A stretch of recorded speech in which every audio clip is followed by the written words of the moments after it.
যে বিভীষিকাময় সময়ে প্রত্যেক নবী বলেছেন আমি পারবো না, প্রত্যেক নবী বলেছেন নফসি নফসি, আমার কি হবে আমি জানি না, আল্লাহ আমারে বাঁচাও। প্রতিটি নবী বলবে নফসি নফসি, আল্লাহ তুমি আমারে বাঁচাও আমারে বাঁচাও। বিশ্বনবী মাথা তুলবেন, তুলে বলবেন রব্বি হাবলি উম্মতি, আল্লাহ তুমি আমার গুনাহগার উম্মতকে বাঁচাও। এই দুনিয়ার বুকে রব্বুল আলামিন সব নবীকে একটা করে দাওয়া মুস্তাজাবা দিয়েছেন, মানে যে দোয়া করলে কবুল হয়ে যায় সাথে সাথেই।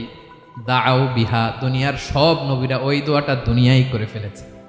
ওয়া ইন্নী আখতাবিউ দাওয়াতি শাফাআতান লি উম্মতি ইয়াউমাল কিয়ামাহ, আমার ওই স্পেশাল দোয়াটা আমি দুনিয়ার বুকে কঠিন বিপদে পড়েও কোনোদিন করি নাই। আমি আমার স্পেশাল দোয়াটা কিয়ামতের দিন আমার গুনাহগার উম্মতকে সুপারিশের জন্য রেখে দিয়েছি।